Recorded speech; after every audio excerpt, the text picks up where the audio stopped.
Bienvenidos a Metamorfoseando, mi podcast sobre desarrollo y crecimiento personal, donde podrás encontrar ideas y recursos para llevar una vida más plena.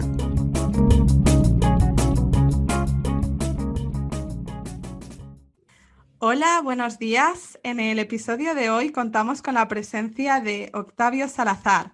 Él es catedrático en Derecho Constitucional por la Universidad de Córdoba, especialmente conocido por sus trabajos sobre igualdad de género y nuevas masculinidades. Es miembro de la Red Feminista de Derecho Constitucional y de la Red de Hombres por la Igualdad.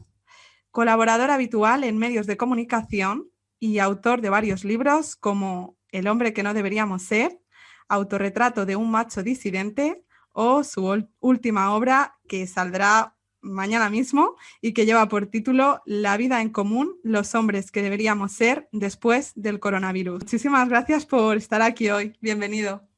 Bueno, gracias a ti. Encantado de compartir este rato contigo, bueno, y con las personas que se incorporen a la charla, ¿no? Posteriormente. Encantado. Bueno, Octavio, yo la verdad que tenía muchas ganas de tener este ratito contigo, porque creo que a través de tus libros y de todas las publicaciones y artículos que compartes y escribes, creo que haces un fiel retrato de todo lo que ha sido el patriarcado, ¿no? Y eso de la cultura patriarcal que ha marcado tanto lo que somos hoy en día como sociedad, como individuos, cómo nos comportamos.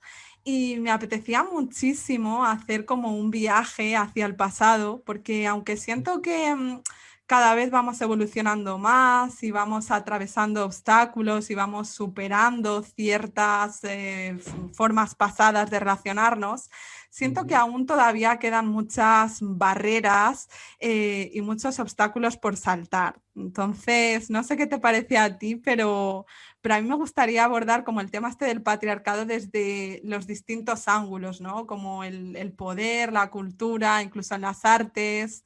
Eh, ¿Qué te parece? Sí, claro, bueno, es que lo que acabas de decir, yo siempre me gusta dejar clara una cosa, y es que el patriarcado tiene una enorme capacidad para readaptarse y como para reinventarse, ¿no? Es decir, si algo explica su supervivencia a lo largo de tantos siglos, es que fíjate cómo se ha ido adaptando a distintos momentos históricos, a distintos modelos económicos, de gobierno, en distintos contextos sociales, ¿no? Y a pesar de todos los cambios que ha habido, sobre todo en el siglo XX, en materia de igualdad de género, pues todavía seguimos teniendo en gran medida unas estructuras patriarcales, ¿no? Desde todos los puntos de vista que tú apuntabas, ¿no? En lo político, en lo económico, en gran medida, unas estructuras patriarcales, ¿no? Desde todos los puntos de vista que tú apuntabas, ¿no? En lo político, en lo económico, en lo cultural, y luego, claro, una cultura machista que es en la que se apoya ese modelo organizativo de sociedad, ¿no? Y de pacto, en definitiva, de convivencia entre hombres y mujeres. Entonces yo siempre digo que, claro, hemos ido erosionando, hemos ido introduciendo algunas fracturas dentro de esa estructura básica que es el patriarcado, pero no lo hemos desmontado del todo, ¿no? Es decir, creo que todo lo que, claro, ha ido consiguiendo el movimiento feminista, las leyes que se han ido aprobando en países como el nuestro, todos los debates que se están planteando en los últimos años en torno a la situación de los derechos de las mujeres, todo eso, claro, va introduciendo, ¿no? Pequeñas hendiduras, pero de alguna forma el edificio sigue ahí, ¿no? Porque en definitiva tendríamos que desmontar pues desde unas estructuras de poder donde efectivamente todavía los hombres seguimos siendo los dominantes, no solamente porque poseemos ese poder, sino también porque lo ejercemos de manera muy masculina, hasta el punto que cuando las mujeres se incorporan, de alguna manera se ven casi obligadas a reproducir, ¿no? Esas lógicas masculinas, y también porque hay todo, pues incluso un sistema económico que en gran medida se ajusta perfectamente a ese modelo patriarcal, ¿no? Yo creo que ahora el modelo neoliberal, que podemos decir, ¿no? Que es el que se extiende casi por todo el planeta, es un modelo que encaja perfectamente con la lógica del patriarcado, ¿no? Se refuerzan los dos, y eso está provocando en los últimos tiempos, pues claro, unas situaciones de creciente desigualdad, ¿no? Es decir, en los últimos años el dato más terrible es que la desigualdad, lejos de desaparecer en el mundo,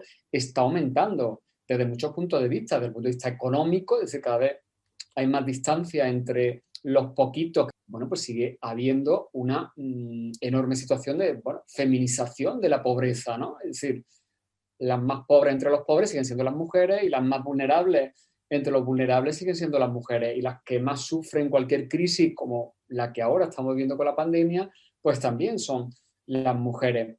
Por lo tanto, claro, queda esa estructura por remover y por desmantelar, ¿no?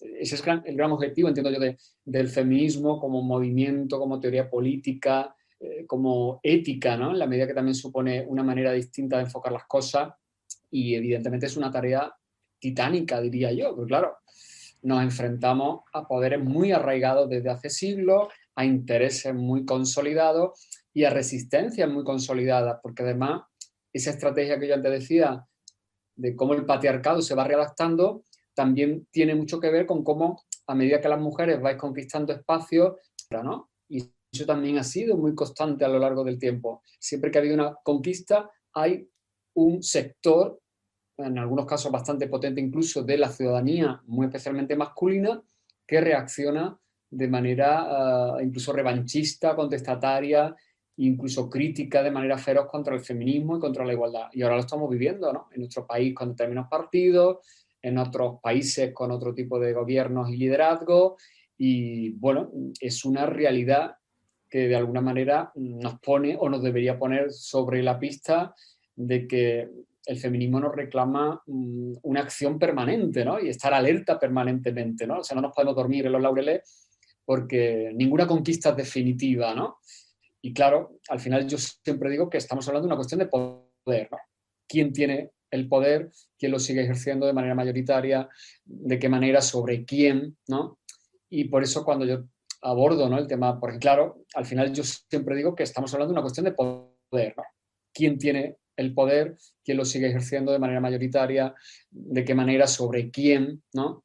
Y por eso cuando yo abordo, ¿no?, el tema, por ejemplo, de las masculinidades, de los hombres, a mí me interesa sobre todo esa vertiente, ¿no?, que tiene que ver con el poder. No me interesa tanto la vertiente más de los comportamientos, las conductas más personales, que también, pero sin duda, desde mi punto de vista y desde mi punto de análisis, la clave estaría en esa dimensión política, ¿no?, que tiene la masculinidad, ¿no? Entonces, bueno, pues yo creo que en esa estamos, ¿no? En ese momento histórico y arrastrando, claro, todo ese que tú acababas de comentar, ¿no? Es decir, es que estamos, todo lo que somos, como hombres y como mujeres, deriva también de toda esa, ¿no?, de toda esa historia previa, ¿no? Por eso es tan importante también desde el feminismo el tener memoria, ¿no? Memoria y memoria de dónde están, bueno, los orígenes remotos de toda una estructura de poder que seguimos teniendo en el siglo XXI, ¿no? Hay que tener conciencia desde el punto de vista de la memoria de todo eso, porque a partir de ahí, bueno, pues entiendo que podremos enfocar mucho mejor el presente que nos ha tocado vivir y el futuro, ¿no? Fíjate, yo creo que el feminismo siempre se sitúa de alguna manera en esos tiempos que son distintos. Es decir, por un lado, ese tiempo del pasado que tiene que ver con la genealogía del movimiento, con la memoria, el tiempo del presente en cuanto a que hay que atender cuestiones prioritarias y urgentísimas en el día de hoy, pero siempre también el feminismo tiene una perspectiva de futuro, ¿no? Casi una perspectiva de utopía, de pensar en qué mundo nos gustaría tener para hombres y para mujeres, ¿no? Esa idea, ¿no?, de cómo nos gustaría que fuera el mundo que le dejamos a nuestros hijos y a nuestra hija, ¿no? Entonces, en ese sentido, el feminismo es también una utopía entendida en el sentido más positivo, no una utopía en el sentido romántico o imposible, sino como una especie de motor que es el que nos provoca que nos movamos hacia adelante. Agradezco que digas esto de que te gusta analizar el tema de las masculinidades, el patriarcado desde el ámbito político, porque yo creo también que es necesario organizar esto desde el poder, porque al final, por mucho que yo intente concienciar, ¿no?, como individua a los grupos que tengo a mi alrededor, en realidad las cosas se cambian desde arriba. Y claro, aquí también me parece que importante, o sea, muchas de las figuras que tenemos hoy en día, que nos ponen de reflejo, y que para mí son un poco símbolo de todo lo contrario. Son contraejemplos de incluso un poco el término masculinidad tóxica. Y bueno, Tantos, ¿no? Mm. entonces, Eh, claro. sí, sí, sí, no, claro, vamos, completamente de acuerdo, claro. Esa dimensión del poder y sobre todo porque en ese discurso, ¿no? A veces de las nuevas masculinidades, con el que yo soy muy crítico, yo creo que a veces tiene el gran problema, o desde el punto de vista del error, de quedarse mucho en lo individual, ¿no? Y en lo personal, es decir, como focalizarlo todo, bueno, en la potencialidad que tiene tu cambio como individuo, ¿no? Que por supuesto, claro que es importante, ¿no? Y claro que yo como Octavio Salazar, hombre concreto, en un determinado contexto y con una determinada circunstancia, también, claro, tengo que hacer una revisión personal. Pero yo creo que lo determinante es de qué manera esos cambios personales e individuales tienen que ir necesariamente acompañados de una dimensión política que tiene que ver con las estructuras del mundo en el que vivimos. Si no, me parece que es como lanzar un brindis al sol o dejarlo todo en manos de la buena voluntad de determinados sujetos, ¿no? Es decir, por ejemplo, por mucha voluntad que yo tenga de ser una pareja o un padre corresponsable con todo lo que tiene que ver con las tareas de cuidado, los trabajos domésticos, el cuidado de los hijos, de las personas dependientes. Si no tengo un modelo de organización de la sociedad que propicie esa armonización entre lo público y lo privado, bueno, pues difícilmente mi voluntad va a ser suficiente. Si yo tengo, por ejemplo, unos horarios de trabajo que me impiden tener una mínima conciliación con mi vida familiar, pues por mucha voluntad que yo tenga, pues será imposible. Si yo me veo metido en unas dinámicas productivas que me obligan a estar permanentemente eso, produciendo, compitiendo, procurando ser el primero, bueno, pues al final acabaré dejándome llevar por esa corriente, ¿no? Porque seguramente estará también ahí dejándome llevar por esa corriente, ¿no? Porque seguramente estará también ahí en juego mi puesto de trabajo, mi ascenso o mi proyección profesional, ¿no? Entonces, por eso yo insisto tanto en que tenemos que cambiar toda esa dimensión colectiva, de cómo nos organizamos como sociedad, de qué colocamos como prioridad en nuestras vidas, ¿no? De cómo organizamos incluso, pues eso, las ciudades, los tiempos, ¿no? Si no tenemos esa visión de conjunto, pues yo creo entender que el cambio se va a producir en todo caso de manera muchísimo más lenta, de manera como mucho más excepcional, y me parece que vamos a tardar siglos en que se produzca un vuelco, ¿no? Que es lo que yo creo que tiene que producirse, ¿no? Entonces, a mí me parece muy importante eso, ¿no? Cambiar y cambiar la dimensión del poder, no solamente desde el punto de vista de quién lo ocupa, sino también de cómo se ocupa, de cómo se ejerce, de qué agenda establece el tendrían que ser las prioritarias y que realmente no han estado como prioridades en la agenda de los gobiernos, de las instituciones, de las sociedades, ¿no? Y yo creo que esta crisis de alguna manera ha destapado, ¿no? Para muchos y para muchas, pues esas realidades que estaban ahí sin resolver, ¿no? Y que tienen que ver, pues, con eso que te decía antes, ¿no? Con cómo nos organizamos como sociedad, como eso, ese reparto que hay entre lo público, lo privado, ¿no? Esas dos esferas, ¿no? Que tienen que ver con lo masculino, con lo femenino, ¿no? Esas dos esferas que siguen ahí como enfrentadas. Pues ahí es donde están muchas de las claves para buscar soluciones, ¿no? Y luego, claro, un Estado que realmente esté comprometido con toda una serie de servicios públicos, con darle valor a una serie de trabajos que lo siguen sin tener, ¿no? Y que son mayoritariamente los ocupados por mujeres. Es decir, creo que ahí hay toda una serie de un programa político por hacer. Es decir, creo que ahí hay toda una serie de un programa político por hacer que a mí es lo que me parece fundamental. Luego, por supuesto, ¿no? Los cambios más a nivel individual, claro que son importantes y los hombres tenemos que trabajarnos la parte emocional y tenemos que revisar qué relación tenemos con nuestros cuerpos, por supuesto, eso hay que hacerlo, ¿no? Y es un proceso que cada cual lo irá viviendo con sus ritmos y con su etapa. Pero como sociedad y como ciudadano, ¿no? De una sociedad democrática, a mí lo que me preocupa fundamentalmente es eso, ¿no? ¿Qué respuestas estamos dando a esa injusticia que estamos viviendo todos los días y que mayoritariamente sufren las mujeres? Esa es la pregunta que nos tenemos que plantear como sociedad. Sí, el trabajo, los servicios sociales, si sacabas el tema de la conciliación, que me parece súper Mm. importante, aparte yo, bueno, estoy totalmente a favor de que se amplíe lo del... me hacía pensar mucho porque cuando leía tu libro, que lo tengo aquí, mira, el Ajá, hombre que no deberíamos ser, sí, mira, recojo una frase que dijiste sí. por aquí que me la he apuntado porque me A ver, parecía súper buena. A ver dónde está, dónde la tengo. Mira, cuéntame. me decías, bueno, decías, ¿no? A todos los que te leen. Cuando nació mi hijo, pude comprender cómo mi padre empezó a dejarse Ah, llevar por las emociones. sí. Dejó de esconderse tras las múltiples máscaras con las que había forjado su identidad masculina, mostrándose como un ser incluso frágil que daba cariño a un nieto con el que ya no tenía la responsabilidad de dar ejemplo. Y por eso creo que este mundo sería mucho mejor si los hombres, antes de ser padres, fuésemos abuelos. Mm, sí, bueno, fíjate, es una idea que yo oí hace muchísimo tiempo en una película, creo que era japonesa, y me llamó muchísimo la atención, pero claro, yo en aquel momento no le di quizás el valor que luego sí que le di cuando vi la experiencia justamente en mi entorno familiar, ¿no? A través de la figura de mi padre, porque claro, el otro día en una entrevista que me hacían al hilo de mi último libro lo comentaba. Justo el momento en el que nace mi hijo es justo al poco tiempo mi padre se jubila, con lo cual deja de tener también esas responsabilidades, ¿no? De cumplir con el trabajo, ese papel de proveedor. Y entonces coinciden ahí toda una serie de circunstancias distintas en su vida que hacen que de repente, yo al menos lo que detecto de él, vea cómo, pues eso que explicaba ahí, ¿no? Se va despojando de toda una serie de cargas, ¿no? Que supone la masculinidad, que supone eso, cumplir un papel, estar muy volcado en el trabajo, en lo público. Es decir, mi padre era eso, el típico hombre absolutamente volcado en su profesión y a la que le dedicaba muchísimo tiempo. Y yo de pequeño pues recuerdo volcado en su profesión y a la que le dedicaba muchísimo tiempo.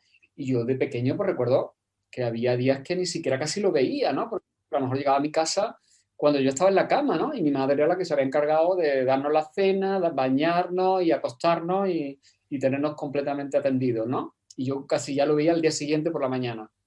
Entonces, fíjate, frente a ese modelo, pues eso, un hombre que de repente se encuentra con todo el tiempo, con la tranquilidad de no estar ahí ya, ¿no? Al pie del cañón y que con ese vínculo que tiene en este caso con un nieto, pues es capaz incluso, ¿no? De desarrollar una parte afectiva que yo no la recuerdo, ¿no? En lo que yo soy consciente, ¿no?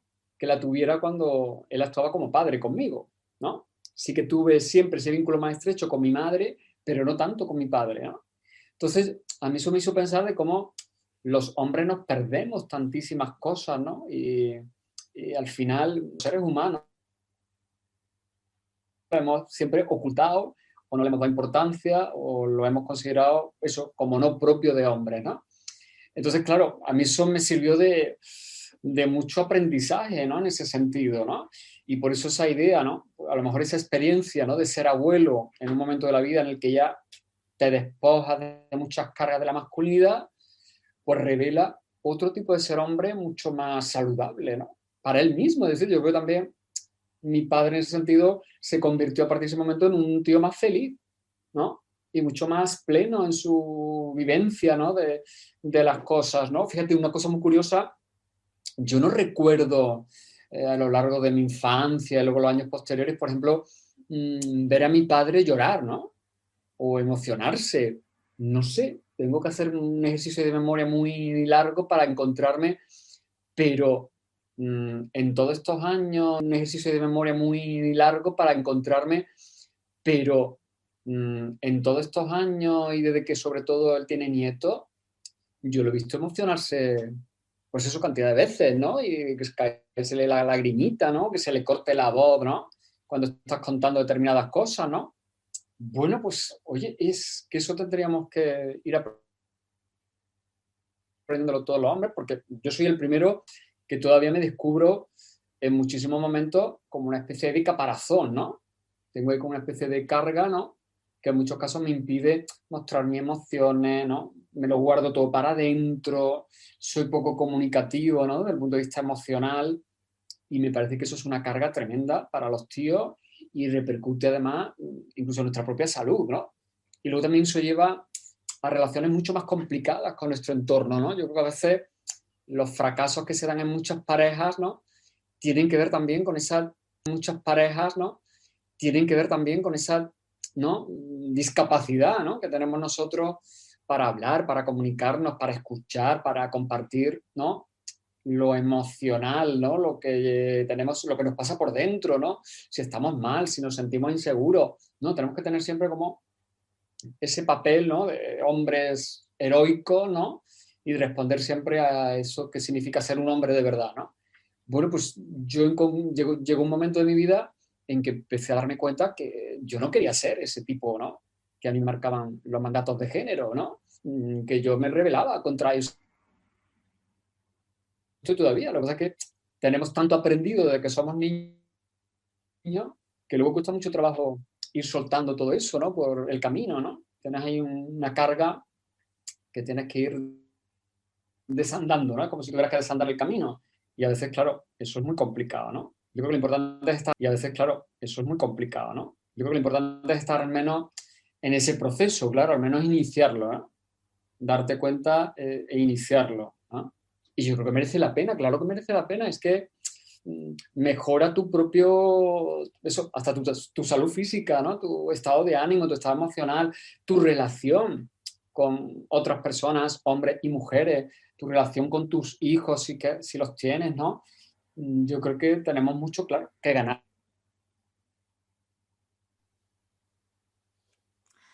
Sí, la verdad es que estoy de acuerdo contigo y creo que la lección, volviendo un poco a lo de permiso de paternidad, que era con lo que empezaba, pasa Mm, por, digamos, superar esa figura de padre ausente para convertirte un mm, poco en figura de padre presente, ¿no? Ya no sí, desde el punto de porque las mm, mujeres queramos mm, paridad y que se dividan las tareas y tal, sino ya desde el punto de que si tienes un hijo, también él querrá disfrutar de ti y tiene mm, mucho que aprender de ti, ¿no? Entonces, bueno, ¿qué tal mm, también ocuparse un poco de la vida privada bueno, y darle a tu hijo bueno. también la Sí, ¿no? Y sobre oportunidad? todo porque, fíjate, a mí me parece tremendo.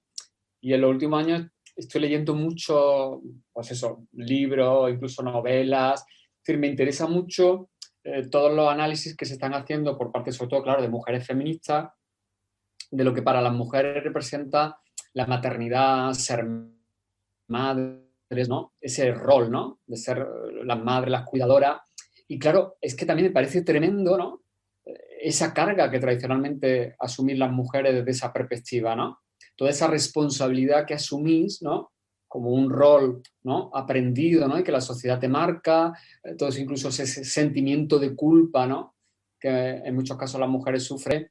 Y claro, creo que eso hay que replantearlo completamente, y eso pasa porque nosotros nos incorporemos a esas responsabilidades de verdad, ¿no? No en el sentido que dicen muchos hombres de yo le ayudo a mi mujer, no, eso es una idea perversa, ¿no? Sino en el sentido de que justamente esa responsabilidad nosotros la tengamos en el disco duro, que es, yo creo que la sensación que todavía no hemos llegado a ese punto, ¿no? Hemos ido asumiendo, pues eso, determinadas tareas, hemos empezado a hacer determinadas cosas, pero todavía hoy creo que mayoritariamente sois las mujeres las que tenéis eso en el disco duro como la obligación de hacer determinadas cosas, de ocuparos de determinadas cuestiones, de atender determinadas responsabilidades. Y eso es una carga tremenda, es una carga de tiempo, pero también una carga emocional muy fuerte, ¿no? Porque yo muchas veces cuando hablo con compañeras y me cuentan, ¿no? Por ejemplo, en el periodo del confinamiento, lo hablaba con alguna compañera del ámbito de la universidad, el estar en casa trabajando a través del ordenador online y tal, estaba suponiendo una carga terrible, porque claro, de repente tenían que asumir toda una serie de cargas de lo doméstico, de lo privado, entremezclado con el estar dando clase a través del ordenador, atendiendo a alumnos. Es decir, el día a día, mayoritariamente para estas mujeres, se convertía en un infierno de responsabilidades, ¿no? En una carga tremenda, ¿no? Mientras que sus compañeros no tenían esa misma carga, ¿no? Incluso desde el punto de vista de cómo asumían la responsabilidad, ¿no? Entonces, eso hay que darle claro completamente. Mientras que no le demos una vuelta a eso, las mujeres vayan a tener ahí un obstáculo tremendo para poder desarrollaros en ámbitos públicos al mismo nivel que lo hacemos nosotros, ¿no? Y claro, entiendo que por mucho ahí que vosotras reivindiquéis o que os transforméis, si la otra mitad que somos nosotros no nos movemos de sitio, no al mismo nivel que lo hacemos nosotros, ¿no? Y claro, entiendo que por mucho ahí que vosotras reivindiquéis o que os transforméis, si la otra mitad que somos nosotros no nos movemos de sitio, no llegamos a ninguna transformación, ¿eh? Entonces, claro, como tú decías, los permisos de paternidad, pues claro, es una medida que puede servir a eso, pero claro, no solo eso, es decir, creo que tendríamos que replantearnos muchísimas más cosas que tienen que ver con cómo entendemos eso, la maternidad, la paternidad, qué importancia le damos a eso, por ejemplo, en relación con el trabajo, ¿no? Muchas mujeres en estos días, con toda la razón entiendo, pues se mostraban muy críticas con respecto a los permisos de paternidad, en el sentido que decían, bueno, es que nosotros también necesitamos más apoyo, ¿no? Como madre, permiso incluso más largo. Si, por ejemplo, queremos dar de mamar a nuestro hijo, es completamente insuficiente el tiempo que está previsto en la normativa. En nuestro mundo y sobre todo en cómo está regulado el mundo del trabajo, todo eso no ha sido relevante ni importante. Eso ha sido un factor secundario. Durante mucho tiempo, pues un embarazo se concebía como una enfermedad, ¿no? Es decir, y los permisos que se daban eran como el permiso que te daban, pues como si estaba sufriendo una gripe, no como un hecho, incluso desde el punto de vista social, tremendamente importante, ¿no? Que es el generar incluso futuros ciudadanos y futuras ciudadanas. Entonces, yo creo que la clave está ahí. Claro, los permisos de paternidad son un elemento, un factor, pero debería ir acompañado de otros muchos que siguen siendo insuficientes. Durante toda la pandemia también se ha hablado mucho de la situación de los hogares monoparentales, ¿no? Que la mayor parte de ellos son de mujeres, madres solas, ¿no? Son muchos más que los hombres solos con hijos. La mayor parte de los hogares monoparentales son de mujeres solas con hijos. Bueno, pues, ¿qué ocurre ahí con respecto al tema de los permisos, con respecto al tema de la conciliación, ¿no? De hombre, mujer, hombre que tiene un determinado estatus económico mucho más elevado que el de ella? Y hay otras muchas situaciones donde, sobre todo las mujeres, no se pueden beneficiar, ¿no? O qué pasa con todas estas mujeres que no tienen un estatus laboral, ¿no? Que le permita solicitar un permiso, ¿no? Todas esas situaciones tan precarias, ¿no? En las que hay tantas mujeres. Es otra cuestión sin resolver, ¿no? Entonces entiendo, ¿no? La crítica que se ha hecho en estos días por parte de algunas mujeres del feminismo, porque es que hay muchas cuestiones sin resolver adecuadamente, ¿no? En lo que tiene que ver con la maternidad. Sí, yo estoy de acuerdo en que hay todavía mucho camino por hacer, la cosa es ir como poquito a poco, incorporando cosas. Y ahora me venía, por ejemplo, a la cabeza, ¿no? Pues porque al final es que hay tantos colectivos por los que atender, el colectivo LGTBI, porque también desde el patriarcado yo creo que han sacado, porque no sé qué piensas tú, pero yo creo que la masculinidad se construye en base a una triple negación de no soy un bebé, no soy una mujer y no soy homosexual, ¿no? Porque ser homosexual Claro. va cargado de estigmas de pues, feminidad, tienes pluma o Claro, eres claro, demasiado sensible. claro. Claro, pero fíjate, todo eso lo podemos reconducir a una idea clave, ¿no? Del patriarcado, que va incluso más allá de los gustos, las orientaciones sexuales de cada cual, que es la idea de negar lo femenino y devaluar lo femenino. Es decir, un elemento sustancial de esa cultura masculina es entender que lo femenino vale mucho menos, que es algo que, por lo tanto, si tú lo incorporas como hombre, te degrada, ¿no? Y te devalúa. Por eso, incluso los insultos que utilizamos aludiendo, ¿no? A la orientación sexual, o toda, incluso, ¿no? Entre hombres gays, insultos que utilizamos aludiendo, ¿no? A la orientación sexual, o toda, incluso, ¿no? Entre hombres gays, pues en muchos sectores, pues de alguna manera se discrimina o se devalúa a quien tiene pluma, a quien tiene como actitudes más femeninas, ¿no? A quien no responde a unos rasgos viriles, porque claro, todo eso está mostrando una manera de ser, una manera de comportarse que hemos identificado como propio de las mujeres. Y como propio de las mujeres, la sociedad ha entendido que eso vale mucho menos. Si no valiera menos, pues me imagino que los hombres no tendríamos ningún problema en que nos dijeran, estás actuando como una mujer, incluso podría ser un halago, ¿no?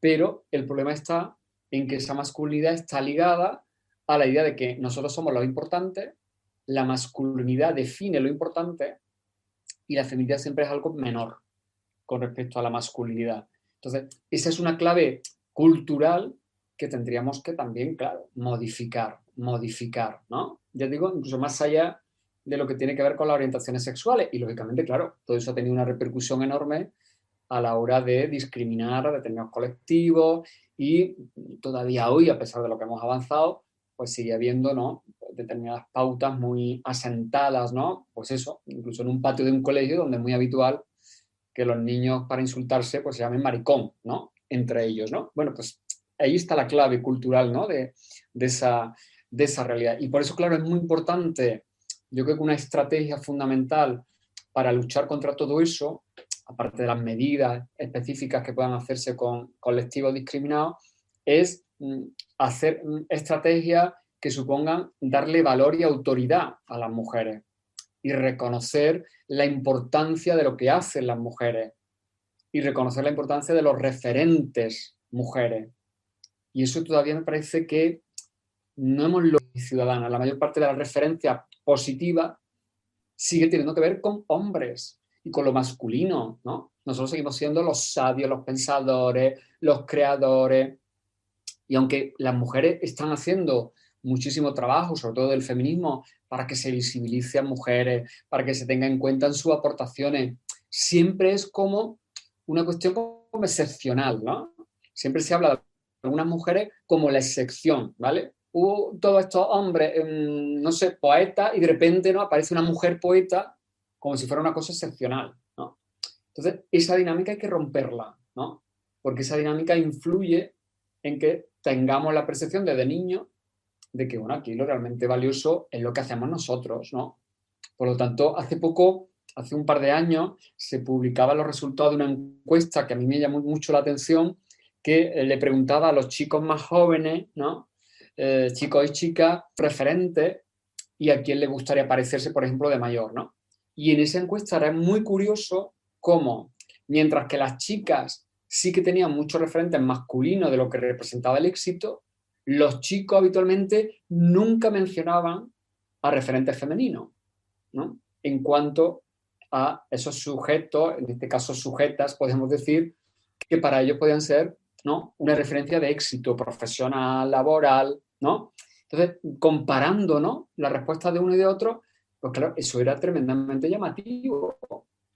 Pero eso responde a lo que te estoy diciendo. Claro, no tenemos en nuestro imaginario la percepción de que hay muchísimas mujeres que pueden ser maravillosas, eso, científicas, gobernantes, astronautas, deportistas o escritoras fantásticas, ¿no? En todo caso, las observamos y las vemos como excepciones, como una cosa como más pequeñita, ¿no? Fíjate que cuando antes, astronautas, deportistas o escritoras fantásticas, ¿no? En todo caso, las observamos y las vemos como excepciones, como una cosa como más pequeñita, ¿no? Fíjate que cuando siempre utilizamos lo femenino para calificar algo, le damos un toque, eso, empequeñecedor, ¿no? Cuando hablamos, por ejemplo, de la literatura femenina, ¿no? La literatura que hacen las mujeres, ¿no? Parece que estamos hablando de unos libros menores, que se ocupan de cuestiones menores, que son las que parece que os interesan a las mujeres, porque, bueno, la literatura de verdad, la importante es la que hacemos los tíos, ¿no? Y a esa no hace falta ponerle adjetivo, es la literatura con mayúscula. Entonces, ahí es donde está, yo creo que también una de las claves, ¿no?, de revisión de este mundo tan machista que tenemos, ¿no?, que pasa, claro, por esa cultura, ¿no?, que nos penetra, ¿no?, desde que somos, eso, apenas niños y apenas niñas, ¿no? Ahora estoy leyendo un libro muy interesante sobre, durante tanto tiempo y todavía hoy, ¿no?, pues siguen insistiendo en que hay como dos cerebros completamente distintos, ¿no?, el de hombres y el de mujeres, ¿no? Y eso legitima pues que los niños y las niñas tengan que verse como separados, que tengan que educarse separadamente, todas esas barbaridades, ¿no? Y lo que plantea esta autora es que realmente los cerebros son, podemos decir, como una instancia completamente maleable y dinámica, y que desde que tú empiezas a hacer persona y a tener conciencia, vas recibiendo toda una serie de influencias del exterior que también van moldeando tu cerebro, ¿no? Entonces, claro, dice esta autora, desde que somos niños y niñas estamos recibiendo un montón de información que nos marca estereotipos, que nos marca diferencias absolutamente jerárquicas entre lo masculino y lo femenino. Eso va penetrando en el cerebro, ¿no? Y lo va moldeando. Por lo tanto, dice esta autora, la clave no es decisión puramente biológica, que es tener un cerebro de hombre o de mujer, sino en cómo esa sociedad sexista produce cerebros sexistas, ¿eh? Entonces, creo que ahí está buena parte, ¿no? de las claves y, claro, y de la dificultad, ¿no? De cómo darle la vuelta a todo eso. Sí, es súper interesante todo esto que comentas y además me he quedado con varias ideas. Estaba yo pensando que creo que yo creo que en una generación como la mía y las posteriores que vienen, ya como que tenemos un poco integrado que las cosas, lo que te digo, que bueno, que están cambiando un poco, que vamos aproximándonos, aunque aún todavía quede mucho camino por hacer, pero sin embargo me da la sensación de que cuando tengo a lo mejor alguna conversación con, bueno, a alguna persona de mi generación, sin ir más lejos. Luego en temas concretos, por ejemplo, en el tema, pero a la vez, fíjate, toda la problemática que hubo y el conflicto cuando en 2005 se aprobó el matrimonio homosexual, claro, ¿no?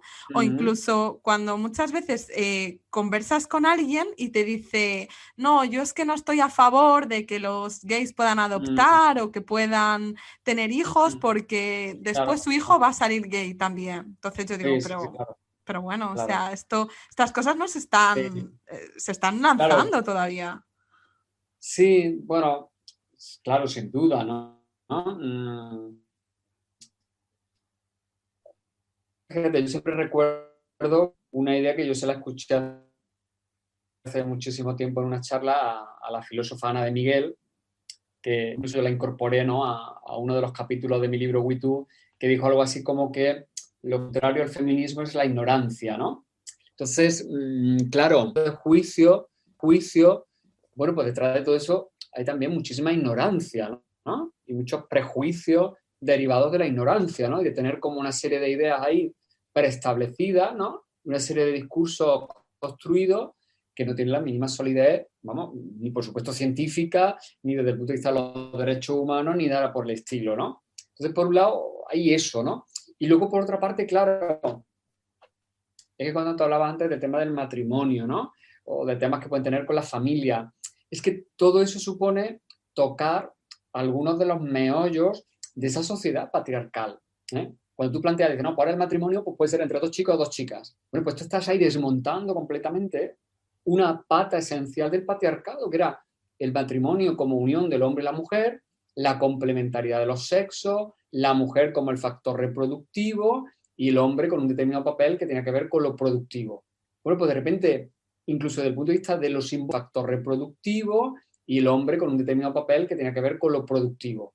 Bueno, pues de repente, incluso desde el punto de vista de lo simbólico, reconocer el matrimonio igualitario supone desmontar ese concepto del matrimonio. Tú ya no puedes argumentar, no, es que el papel de la mujer tiene que ser esta, la reproductora. No, no, no. Es que todo eso ya no nos sirve. Es que una mujer pues, puede ser madre sola, por ejemplo, porque hay técnicas de reproducción que le permite ser madre sola, ¿no? O puede ser, pues eso, una pareja de dos chicas que deciden convertirse en madres, ¿no? Es decir, supone desmontar completamente una de las bases de la sociedad patriarcal. Por eso hay, y ha habido, ¿no? Y sigue habiendo, yo entiendo que cada vez menos, ¿no? Pero bueno, hay todavía sectores que les cuesta aceptar realmente, ¿no? Que esa es la realidad de las cosas, ¿no? Y de los seres humanos, ¿no? Yo creo que ahí estamos todavía muy instalados en muchos temas, en el contexto quizás, de la tolerancia, ¿no? Que a mí me parece un elemento muy perverso, porque supone que tú de alguna manera estás como en la posición de dominio cuando te conviertes en el que tolera, ¿no? Y el que es tolerado está en una posición secundaria, ¿no? Dice, bueno, yo te tolero a ti, pero bueno, yo como soy el que tolera, el que tiene las riendas, ¿no? Eso lo hacemos muchísimo cuando hablamos de personas diferentes a nosotros por razón de su orientación sexual, de su etnia, o cuando hablamos de los inmigrantes o cuando hablamos de los gitanos, ¿no? Es decir, los toleramos, pero parece que ahí hacemos como un ejercicio de que de alguna manera les hacemos un favor. Cuando yo creo que la clave es que tendríamos que reconocer como iguales a todos esos sujetos, ¿no? Es decir, la lógica del reconocimiento, ¿no? Entonces, cuando tú reconoces a alguien como igual, no tienes que tolerarlo. Esto de tolerar, a mí no se me ocurría decir te estoy tolerando, ¿no? No, te estoy reconociendo como un igual y estamos hablando de igual a igual, aunque podamos discrepar en montones de cosas. Entonces, yo creo que todavía ese punto del reconocimiento en muchos sectores, claro, de la sociedad no se ha logrado. Bueno, y hay países donde bueno, sigue habiendo incluso persecución legal, ¿no? Y penal, hasta penal, ¿no? De determinadas opciones sexuales. O sea que es un tema todavía pendiente en buena parte del planeta, ¿no? Entonces, pero yo creo que en definitiva tiene unas raíces muy compartidas, ¿no? Con lo que provoca también la discriminación de las mujeres, ¿no? Al final todo va a esa misma estructura, ¿no? Troncal, ¿no? En definitiva. ¿No? Agradezco que digas esto del reconocimiento y la igualdad, porque también me da la sensación como de que ahora con el feminismo, creo que los hombres se están sintiendo un poco con el feminismo, creo que los hombres se están sintiendo un poco atacados cuando para nada, o sea, lo que se pretende es la igualdad, Ya. ¿no?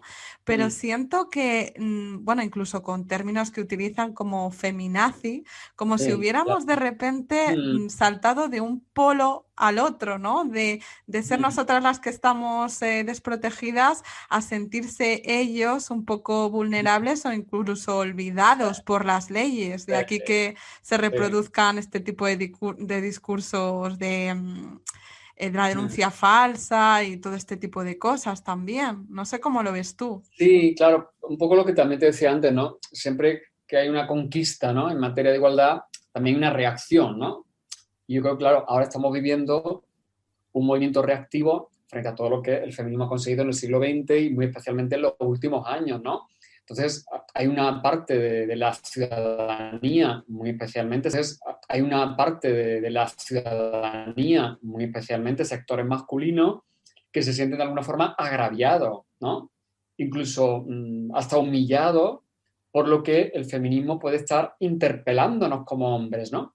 Y entonces la estrategia que usan es justamente, pues eso, la confusión con respecto a determinadas cuestiones como la violencia de género, el acogerse a un discurso completamente trasnochado, reaccionario y muy conservador. Y en definitiva lo que hay en ello es, yo creo que una enorme sensación de miedo y de inseguridad a perder un estatus de privilegio y de dominio. Y al tener que replantearse cuál es su lugar en la sociedad, en la pareja, en la familia, ¿no? Es como esa resistencia, ¿no? A perder ese sitio privilegiado que los hombres siempre hemos tenido, ¿no? Y entonces de ahí esa reacción a la defensiva, el sentirse como víctimas incluso de las leyes que ha pelado cuando se alude a problemas que tienen que ver con la masculinidad como si fuera un ataque a cada hombre en concreto. Y dice, bueno, es que no se está haciendo cuando se hace una campaña, por ejemplo, contra la violencia de género y se habla de la violencia masculina. Bueno, eso no quiere decir que todos y cada uno de los hombres seamos igualmente violentos o maltratadores o tengamos que estar en la cárcel. No, estará en la cárcel el que se demuestre que ha cometido un maltrato, un asesinato, que se juzgue y sea sentenciado, porque estamos en un Estado de Derecho con toda una serie de garantías. Ahora que detrás de la violencia lo que hay realmente es un contexto de machismo y de masculinidad que no reconoce la autonomía y la libertad de las mujeres, pues claro. Y que todos somos de alguna manera partícipes de esa cultura machista, pues claro, también. Pero eso no significa que yo me sienta aludido cuando, por ejemplo, en una campaña contra la violencia señalan a los hombres o a la masculinidad. A los hombres o a la masculinidad. Yo no me siento atacado personalmente yo como Octavio Salazar, porque yo tengo claro que no he llegado en ningún momento a ese extremo de ejercicio de violencia contra nadie. Ahora, que yo también he desarrollado comportamientos machistas, pues claro, todos los días, claro. y soy consciente de que se está aludiendo a un problema social que tiene que ver con nosotros y con la masculinidad. Pero sí que hay, claro, ese sentimiento de agravio, ¿no?, que sienten muchos hombres, que se les lleva a colocarse eso a la defensiva, ¿no? Y en muchos casos adoptando una postura militante contra el feminismo, contra la ley de igualdad, y bueno, ya lo estamos viendo, ¿no? Entonces, a mí ese contexto me preocupa especialmente, ¿no? Porque en muchos lugares, en muchos países, está cuajando, ¿no?, ese tipo de discurso, ese tipo de líderes, incluso políticos, que abanderan ese tipo de discurso y que son jaleados por buena parte de la ciudadanía. Me preocupa enormemente ese tipo de planteamiento. Y creo que ahí, lo que antes te decía, ¿no?, las conquistas nunca son definitivas y ahora estamos en un momento muy peligroso de que se puedan producir retrocesos y tengamos que estar ahí, como antes, hace un rato en otra conversación que tenía lo decía, como volviendo a tener que explicar lo evidente, ¿no? O lo que ya pensábamos que se daba por hecho. Fíjate tú lo que tiene que ver con la violencia de género.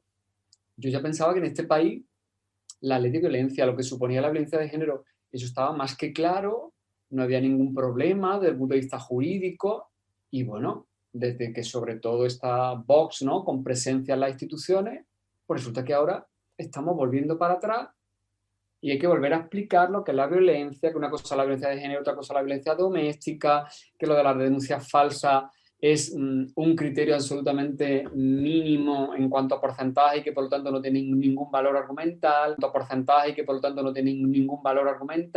Es decir, hay que volver a dar argumentos que se daban hace 10 años. Y es como si tuviéramos que volver a empezar, ¿no? Y entiendo, claro, que esto es tremendo y muy cansado, ¿no? O sea, yo entiendo el sentimiento de frustración y a veces de impotencia que sobre todo veo en muchas compañeras y amigas feministas, ¿no?, que sienten que vuelven para atrás, ¿no?, y que tienen que volver otra vez a pelear para que quede muy claro que tal cosa es tal cosa, ¿no? Entonces estamos en ese momento, ¿no?, tan complejo, ¿eh?, y tan peligroso, ¿eh?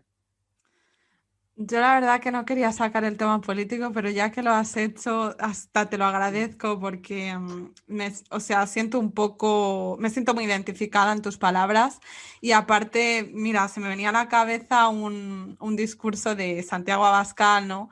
Mm, En una intervención donde Santiago Abascal, ¿no? mm, En una intervención donde Susana Díaz lo acusaba un poco de machista.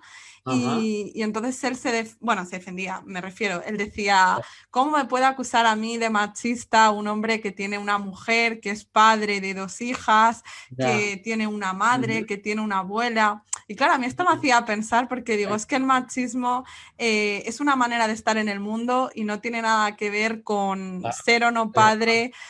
Hay claro, heterosexuales machistas, homosexuales machistas, claro, solteros claro, machistas, o sea, y al final, duda, bueno, aclarar por supuesto lo que tú has dicho, que machistas somos un poco todos, porque sí, al final por la sociedad en la que nos hemos sí. creado, Claro, pues todos reproducimos comportamientos claro. machistas, ¿no? Pero Mm, es como que se defendía en este sentido y yo decía, no, para mí no, o sea, no es suficiente, no tiene, mm, ¿entiendes? No me llega el... sí, sí. Y luego yo tengo también una sensación en estos últimos que había mantenido con respecto a expresar determinadas opiniones, ¿no? Sí, yo creo que había unos años donde, aunque simplemente fuera por ser políticamente correcto, bueno, pues había mucha gente, sobre todo hombres, que se cortaban, sobre todo en público, o de expresar determinadas cosas, aunque las pensaran, ¿no?, aunque siguieran pensándolas, ¿no? Pero como que habíamos llegado a un cierto consenso donde ya en lo colectivo había cosas que eran ya intolerables. Y ahora lo que estoy observando es que no hay ningún problema en decir determinadas cosas y en exhibirse como machista. Y eso lo observo no solamente por políticos, sino en muchos casos por intelectuales, por periodistas, por gente que está en las redes sociales y que de repente no tiene ningún reparo en soltarte, por ejemplo, un tuit absolutamente bochornoso desde este punto de vista, ¿no? Y yo creo que ese es otro punto de involución que a mí me llama mucho la atención, ¿no? Ahora como que no hay problema, ¿no?, en exhibirse incluso como machista, ¿no?, en exhibirse incluso como machista. Parece como que está de moda ahora estar en contra del feminismo, adoptar esa pose, ¿no? Incluso ciertos intelectuales, ¿no?, que incluso han escrito libros en los últimos años censurando todo esto, Y eso también es muy llamativo, porque hace pues, apenas 5 o 10 años eso no era tan habitual. No digo que no lo hubiera, pero al menos no había como esa especie como de alegría, ¿no? Y puerta abierta para que se dijeran absolutas barbaridades. Y ahora, incluso medios de comunicación, ¿no? No tienen ningún reparo en publicar determinadas cosas, en colocar determinados titulares tremendamente sexistas, ¿no? Hay como una especie de regodeo, ¿no? Parece que incluso disfrutan, ¿no? Provocando una cierta polémica en base, ¿no? A ese tipo de recursos, ¿no? Entonces a mí eso me preocupa, claro, especialmente, ¿no? Porque, claro, ahí acaba calando, ¿no? En la sociedad, pues todo un discurso muy, claro, muy tremendo, ¿eh? Porque la sociedad ve como no, que un periodista, bueno, pues se pronuncie como antifeminista, ¿no? Y encima le ría la gracia, ¿no? Entonces, bueno, fíjate, ¿no? Qué referente, ¿no? Estamos teniendo. Sí, me venía a la cabeza también, ahora que decías lo de los medios de comunicación, ha sido muy viral, justo ayer creo. Mm. Adriana Ugarte, no sé qué Ah, sí, lo he medio, visto. lo has Sí, sí, sí, visto, la ¿verdad? actriz, ¿no? Mm, Entonces, claro. bueno, Que dices, hablaban de jolín, su vida amorosa, ¿no? Y tal, sí. sí. Bueno, claro, es que eso es esa otra constante, ¿no? Cuando muchas veces, cuando hay gente que te discute, ¿no? De qué manera están presentes determinados comportamientos muy sexistas, es que estamos tan rodeados en nuestra vida cotidiana, por supuesto los medios de comunicación, es que cualquier día, yo muchas veces cuando tengo que preparar una conferencia o una clase, pues bueno, me doy una vuelta por los periódicos, por Twitter, por los medios de comunicación y todos los días te encuentras cantidad de cosas. Que dice, bueno, pues voy a poner esto de comunicación y todos los días te encuentras cantidad de cosas. Que dice, bueno, pues voy a poner esto como ejemplo, o este titular, ¿no? O esta foto, ¿no? Muchas veces incluso las imágenes, ¿no? Cómo aparecen las mujeres, cómo aparecemos nosotros, a qué se le da importancia con respecto al cuerpo de las mujeres, con respecto al cuerpo de los hombres, qué palabras se utilizan para definir a una o para definir a otros, ¿no? Eso es una constante, es que eso es una constante, ¿no? Ayer, por ejemplo, fíjate que anunciaron en la Academia de Cine las nominaciones a los Goya, ¿no? Bueno, y las presentaron Dani Rovira y Ana Belén. Bueno, pues yo al día siguiente, o esa misma tarde, me puse a buscar referencias por los medios de comunicación, porque a mí me gusta mucho el cine, de ver lo que se comentaba sobre ese acto, y bueno, pues había cantidad de medios de comunicación que su titular era el modelo que llevaba Ana Belén en el anuncio de las candidaturas. La actriz no sé qué sorprende con el vestido, y luego la mitad del reportaje era no aventuras. La actriz no sé qué sorprende con el vestido, y luego la mitad del reportaje era no hablar tanto de las candidaturas a las Goya, sino de las medias que llevaba o de los botines que llevaba. Entonces, claro, cosa que por supuesto con Dani Rovira no hacían, ¿eh? O sea, yo también siempre, cuando me planteo estas cosas, a quien me está escuchando, digo, tratar de buscar el equivalente en masculino. Es decir, vamos a ponernos los hombres en ese lugar. A ver, ¿a cuántos hombres lo utilizan desde ese punto de vista los medios? ¿A cuántos hombres les preguntan cuando los entrevistan por su vida personal, por su vida amorosa, si van a tener hijos? Pues habitualmente no. Ahora, a una mujer sí, sea actriz, sea política o incluso sea científica, ¿no? Es que como todas esas facetas se dan de suyo, ¿no? Que en el caso de una mujer interesan, que nos cuente pues, si está enamorada o si se va a divorciar o si va a tener hijos, ¿no? Entonces es tremendo porque es una carga muy... Entonces somos a lo mejor conscientes de lo más evidente, pero no de todas esas menudencias, ¿no? De la vida cotidiana que, como siempre se ha dicho del feminismo, ¿no? Cuando te ponen las gafas violetas, las ves, ¿no? Porque te van saltando, vayas por donde vayas, ¿no? A veces como ya de manera como obsesiva, ¿no? Ya ves sexismo por todos sitios, pero es que lo hay por todos sitios. No es que tú te conviertas en obsesivo, es que lo hay. Lo hay en los anuncios, lo hay en la tele, lo hay en, bueno, en todo lo que, en el lenguaje que utilizamos, ¿eh? Claro, es que lo ves tan presente porque es que está muy presente, no es que te lo inventes, ¿no?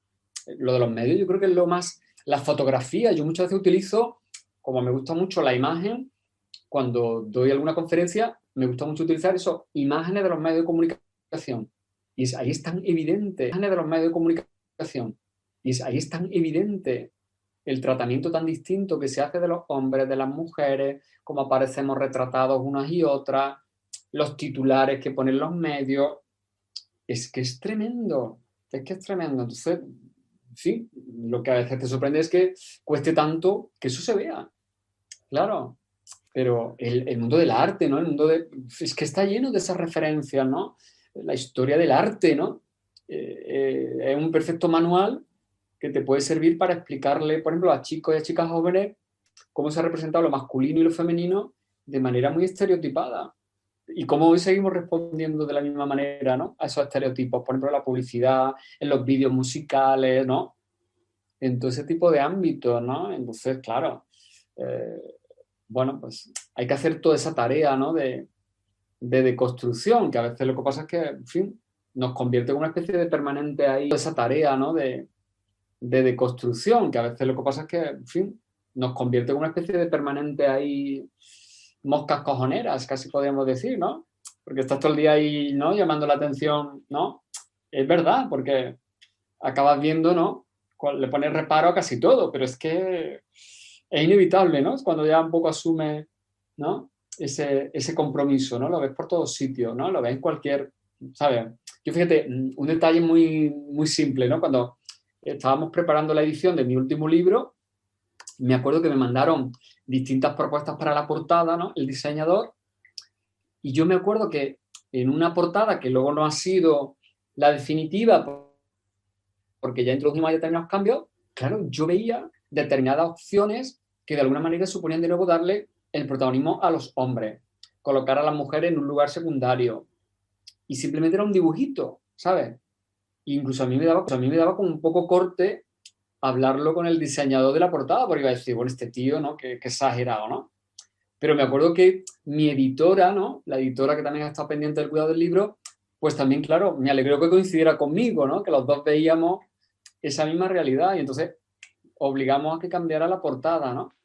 Pero claro, es lo que te decía antes, que al final lo acabas viendo hasta los más pequeños detalles, claro, y lo acabas detectando incluso en ti mismo, es decir, que yo mismo me sorprendo a mí mismo, pues en muchos casos actuando de manera machista, soltando comentarios que dice, pero bueno, ¿cómo he dicho esto? ¿Cómo me he dirigido a esta persona de esta forma? ¿Sabes? ¿Cómo me he dejado llevar, ¿no? Por esta inercia, ¿no? Y tú mismo, claro, te sorprende, pues eso, todos los días. Es decir, que nadie en este sentido tiene un comportamiento perfecto, ¿no? Al 100%, ¿no? Eso de ser una mala que nadie en este sentido tiene un comportamiento perfecto, ¿no? Al 100%, ¿no? Eso de ser una mala feminista, ¿no? Que decía Rosa Gay en su libro. Pues sí, yo creo que al final, yo creo que inevitablemente somos malos y malas feministas porque estamos en el seno de una cultura machista y hemos sido educados en ella y en muchos casos nos dejamos, claro, llevar por esas inercias machistas, ¿no? Entonces no creo que nadie sea feminista, ¿no? Al 100% las 24 horas del día. Pues no, no me lo creo, ¿no? De boquilla, por supuesto, claro, pero luego me imagino que si todos nos pusiéramos ahí un ojito, ¿no? Que todo lo viera, ¿no? Como el gran hermano, pues nos sorprendería a todos y a todas, pues cayendo en muchísimos errores, ¿no? Por ejemplo, pues eso, imagínate cuando vimos, por ejemplo, determinadas relaciones amorosas, ¿no? Pues me imagino que ahí, por muy concienciados que estemos, hombres y mujeres, pues en muchos casos nos dejamos llevar, que a lo mejor se enamoran, digo, madre mía, ¿no? Lo que ha llegado a hacer esta mujer, ¿no? En nombre del amor, ¿no? A pesar de ser una mujer feminista, pues, supongo que hay todas y todos, de alguna manera nos dejamos también llevar, ¿no? Te digo eso como un ejemplo que podría haber otros muchos, ¿no? Pero ese tema, por ejemplo, eso de los afectos creo que es clave, ¿no? Porque hay como que se nos nubla, ¿no? La razón, ¿no? Y la pasión nos convierte, ¿no? En ser un tanto irracionales y por lo tanto acabamos cayendo, ¿no? En lo que no deberíamos caer. Sí, o sea, yo el primero, ¿eh? O sea que... Pues agradezco que hagas autocrítica en este sentido y yo creo que es tal cual. Yo, mira, escuchándote hablar cuando comentabas lo de los Goya, me venía a mí a la cabeza algo que yo también he hecho y que creo que no soy la única, ¿no? Teniendo las Navidades aquí cerca, que las acabamos de pasar, Sí. yo creo que es muy habitual esto de cambiar de a la cabeza algo que yo también he hecho y que creo que no soy la única, ¿no? Teniendo las Navidades aquí cerca, las acabamos de pasar, Sí. eh, yo creo que es muy habitual esto de cambiar de cadena para ver qué modelito tiene pues la Pedroche o Ani Claro, Gartiburu o la que sea, ¿no? claro. Entonces, Sí, sí, al final claro. me gusta comentar esto porque también no es una manera de criticar, o sea, es Mm, una manera de decir, yo también soy machista, yo también reproduzco claro, los micromachismos de claro, los que hablamos y... claro, claro. Mira, hace un par de años me acuerdo que yo leí un artículo que me gustó muchísimo, que escribió la actriz y directora Leticia Dolera, donde ella hablaba de todas estas contradicciones que ella sentía, sintiéndose una mujer feminista, cuando, por ejemplo, participaba, pues eso, por ejemplo, en la ceremonia de los Goya, ¿no? Y en cómo ella misma se miraba y se veía, pues eso, esclava también de llevar taconazos, de ponerse un vestido que enseñara mucha carne, es decir, de toda una serie de mandatos y un poco lo que ella venía a decir en el artículo es que, bueno, que esas contradicciones son inevitables, ¿no? Y que creo que tampoco hay que establecer unos juicios a veces severísimos exigiendo sobre todo a las mujeres que sean como, en fin, unas estrictas cumplidoras de unas reglas feministas, ¿no?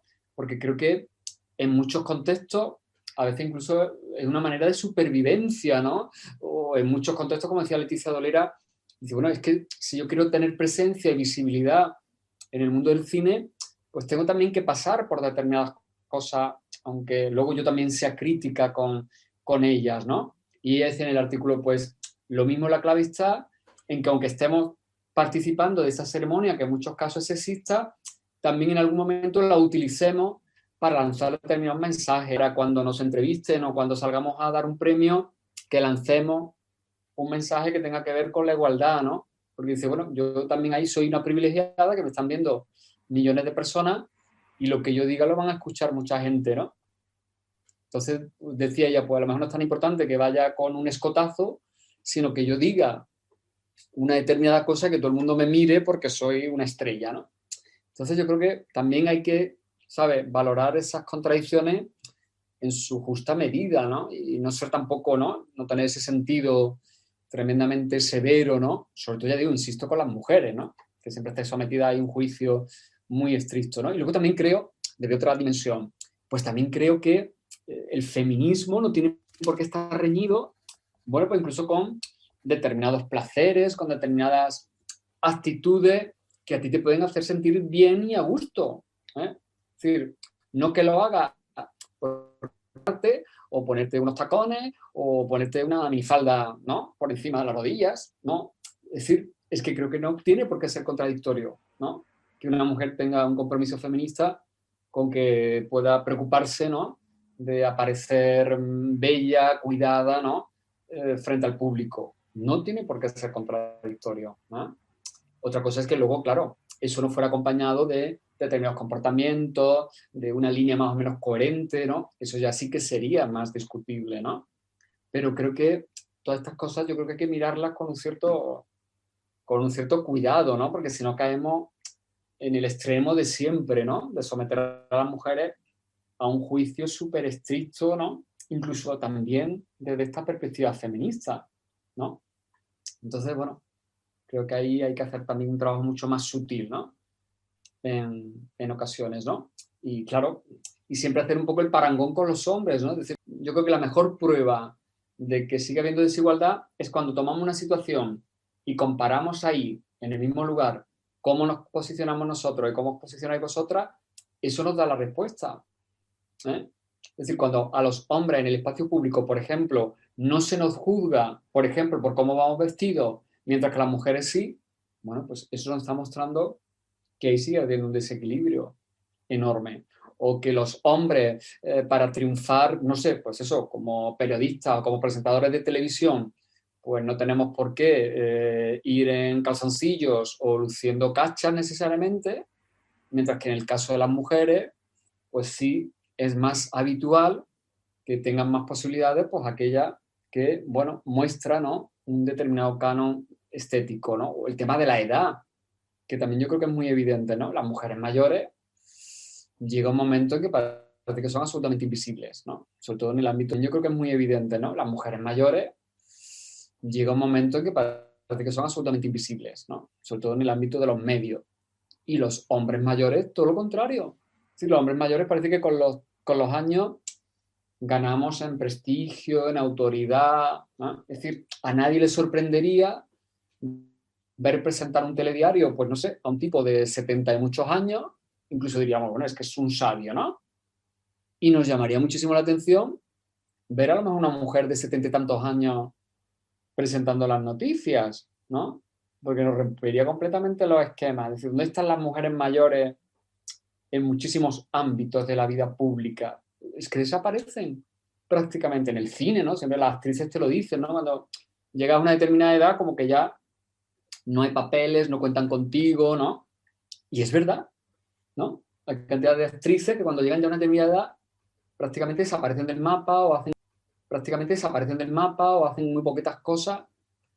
Entonces, bueno, eso que también a veces, claro, nos afecta a nosotros, pero especialmente os sigue afectando a vosotras. Eso está claro, ¿no? Y quien no lo vea es porque, no sé, no quiere verlo, ¿no? O tiene que graduarse la gafas, ¿no? Pero está ahí, es muy evidente, ¿no? Hay cantidad de ejemplos, ¿no? Donde se ve. Pues agradezco que digas todo esto y me parece además una bonita manera de cerrar. Yo desde Mm, aquí invito pues a los que tengan, como tú has dicho, la posición pública mm, de, bueno, hacer denuncia social, a los que no la tengamos tanto, pues quizás a través de nuestras redes, claro. incluso con nuestros amigos, porque al final también el silencio te hace cómplice, así que, bueno, Totalmente. siempre se puede hacer Mm. algo. Y nada, Octavio, yo por último y para terminar, me gustaría que dijeras a todos los oyentes y a todos los escuchantes de este podcast dónde pueden encontrar. Estoy en Twitter, estoy en Instagram, en Facebook menos, ¿no? Porque, bueno, se ha convertido quizá en un espacio para mí menos atractivo, ¿no? En el sentido de las posibilidades que me da, pero sí que en cualquier de esas redes social tengo abierto un perfil y además me gusta, ¿no? Comunicarme por esa vía. También tienen muchas cosas negativas las redes sociales, pero yo en todo caso prefiero quedarme con las cosas positivas, ¿no? También a través de las redes, pues eso te permite conectar con mucha gente que está en tu mismo compromiso, conocer a mucha gente que de otra manera sería imposible, y entonces yo soy un firme defensor, ¿no? De las redes sociales. Tengo un blog que se llama Las Horas, donde yo habitualmente pues, voy colgando los artículos que sobre todo publico en distintos medios de comunicación, pues ahí los podéis encontrar todos y los tenéis perfectamente organizados por si se os ha perdido el periódico donde salieron. Y bueno, pues ahora, pues como estoy con el lanzamiento de este nuevo libro, La vida en común, bueno, pues y bueno, pues ahora, pues como estoy con el lanzamiento de este nuevo libro, La vida en común, bueno, pues en estas semanas y próximos meses, supongo, pues me tocará hacer muchas actividades de contar un poco el libro, de difundirlo, de hablar de él. Y bueno, dentro de las limitaciones que tenemos con la pandemia, con la poca presencialidad que se nos permite y utilizando, claro, muchísimo las redes sociales, ¿no? Y bueno, sigo trabajando en estos temas, es decir, ahora mismo estoy trabajando en un proyecto de investigación con varias compañeras y compañeros de la universidad sobre cómo interpretar el derecho en clave de igualdad de género, que es un proyecto que nos concedió el Ministerio de Ciencia pues, hace 2 años. Y bueno, pues tenemos en este año que terminarlo y bueno, pues de ahí tenemos que sacar publicaciones, tenemos que hacer varios seminarios y eso en la parte de la investigación me tiene más ocupado, ¿no? En este tiempo, ¿no? Y luego dentro de muy poquito tiempo, en este tiempo, ¿no? Y luego dentro de muy poquito tiempo, pues también va a haber una próxima publicación que de momento prefiero dejarla ahí un poco en la sorpresa, ¿no? Y que tiene que ver mucho con feminismo, ¿no? Y que es un proyecto para mí muy bonito y muy ilusionante, que llevaba ya mucho tiempo más o menos urdido, pero que sobre todo el tema de la pandemia lo ha ido ralentizando, ¿no? Y por eso se ha retrasado su aparición, ¿no? Pero yo espero, si todo va bien, que para el mes de marzo, coincidiendo con el 8 de marzo, pues eso pues también pueda ver la luz, ¿no? Y entonces, bueno, pues me remito a ese momento, ¿no? Porque como es un proyecto que no solamente depende de mí, sino que depende también de una compañera, pues prefiero que cuando se anuncie, pues lo hagamos los dos al mismo tiempo y lo comentemos los dos al mismo tiempo, ¿no? Entonces, bueno, ya lo veréis y ya hablaremos, espero, también sobre ese proyecto. Siempre viene bien tener un aliciente Claro. y desde aquí nada, simplemente agradecerte de verdad, darte las gracias por haber compartido este ratito conmigo. Yo tengo como siempre 1000 temas en la cabeza y al final acabo tratando unos cuantos, pero bueno, me encanta esto de fluir con lo que va surgiendo y de verdad ha sido una charla súper amena y 1000 millones de gracias, de verdad. Bueno, nada, a ti por la invitación, por la oportunidad de conocernos, aunque sea a través de las pantallas, y como antes decíamos, pues a todas las personas que estén finalmente escuchando pues esta conversación, pues un auténtico placer, y es una de las partes positivas que tiene el mundo de lo virtual, de las redes sociales e incluso hasta de las restricciones que tenemos ahora mismo, ¿no? El que tengamos al menos esta ventana que nos permite sentirnos menos solos, menos aislados y sentir que, bueno, hay mucha gente que está también peleando por lo mismo que tú peleas, ¿no? Así que muchísimas gracias. Muchísimas gracias a ti también, Octavio, y a todos los que nos seguís. Nos vemos en un nuevo episodio del podcast. Gracias por estar ahí un día más.